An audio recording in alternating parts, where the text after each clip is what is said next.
What up people, how's it going? This is Bharat here. In this video we're going to be quickly talking about what are charts in Flutter and how do you create one. And in this video we're going to be seeing about circular charts in particular and progress from there and learn a lot of different concepts that charts in particular is the offer in Flutter. Alright, let's roll. Alright, first things first, I've already created a template as usual. I didn't want to waste time doing that. We're going to be talking about what are charts, and we're not going to be seeing a complete tutorial on all the charts that are available in Flutter. Instead, we're going to be talking about the circular charts to begin with. I might be making a lot of videos going forward with multiple different charts, and but from what I learned, from what I've seen from docs as well, that is the concept. The base concept is going to remain the same. Alright, first things, to create a circular chart, we're going to need a dependency, and I've already added the dependency. Flutter underscore circular underscore chart, it's going to be the dependency. We go to main.file and import whatever dependency we need. It's going to be this one, and which is already done. We can go, you have to go get make sure that you've installed these packages in your local system, which are already done. And we're going to be going straight ahead and seeing how to create the represent data first. The first thing about creating a chart is that we're going to need a segment. Segment is nothing but data points about every single graph. For example, say there's a line graph. The line graph is going to have a domain, a measure, which is nothing but what is the domain means, and there's going to be key for every domain. So for example, say there is a line graph with respect to year on year. So first year 2010, what is the value or measure that you want to represent? Similarly, you can go stack multiple segments and put all these segments into what is called as a stack, and we're going to be representing those things in this circular chart using two important classes that you're going to see right now. Okay, first let me create a variable called an entry, and what I will need is called actually a circular stack entry. So stack is nothing but multiple segments that you're going to put inside each other, and we're going to do that. So first things is going to be circular segment entry. We're going to put this. So circular segment stack can take multiple segments, like I told you. We'll first implement a single segment since we're going to be using a pie graph, and we're going to see how to create the stacks inside that. We'll go ahead and create a simple segment, circular segment entry. The value is going to be what we're going to give. It's going to be 500.0. The colors, and the important thing, since we need to represent it through colors, and let me have it as red. And the rank key is what is the unique key for that particular segment. Let me have it as space 1, and let me make it as 3 different ones. Alright, so let me make it as 1000, let me make it as 2000.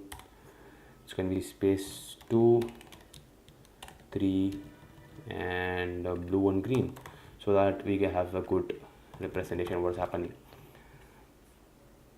Missing comma here, missing comma, another comma here. Alrighty, so we just created a simple segment entry, and missing this another. We can actually add a rank key if you want to. We'll call it as maybe office space or something like that.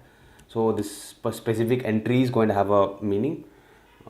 This is how you represent your data. Okay, we have created a simple circular stack entry, and we have to create the data variable for that, which is again nothing but list of circular stack entry. We'll call this data. It's going to be nothing but stack entry of data. Simple. No, it's going to be entry. Simple as that. We have done that. Great job. So what we've done is we've created multiple segments, put them into a stack, and put that stack as one single value for our data variable. Alright, the next thing we're going to do is create a scaffold and create our home page. First of all, it's going to be home scaffold. Scaffold is going to be having an app bar as usual. Let's have it as title. It's going to be sample graph in Flutter. It's going to be taking a text.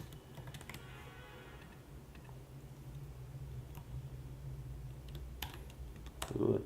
And next is going to be body. Inside the body, we're going to create our first important animated circular graph, which is going to be the class we will be needing. chart size and the initial data. So, okay, the size is going to be what is the size of the graph size, maybe the circle of pi, what is going to be its size.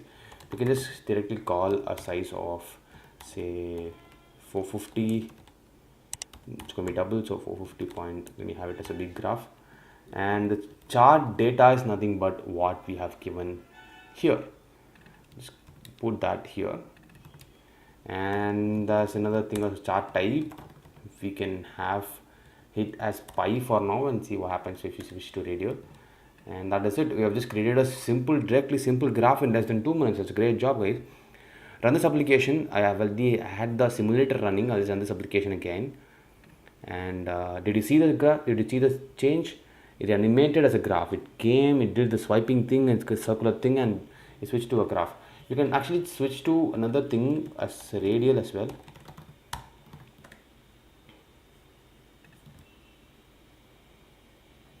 Awesome. So did you see that? That is how you can create a radial graph.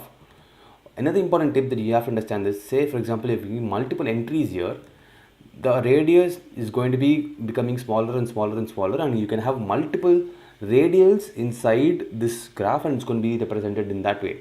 And that is how this circular chart type is useful, and also how the data is actually structured in terms of how the graph itself is going to be created.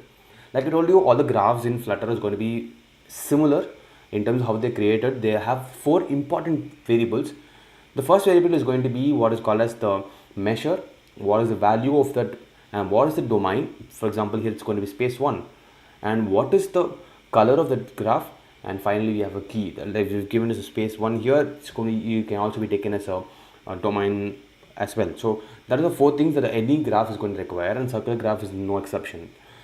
Circular graph itself gives us a lot of APIs like stack entry and segment entry. In case you're going to do that from scratch, you're going to create all these data sets from manually and then plug them into the base class called as chart.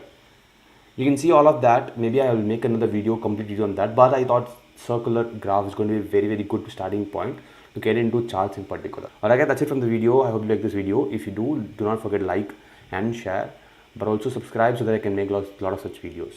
If you have any doubt or any suggestions on what charts are doing in Flutter, you can put them in the comment section below, and any other suggestions are welcome as well. That's it from me guys. Let me meet you in another video. Peace out.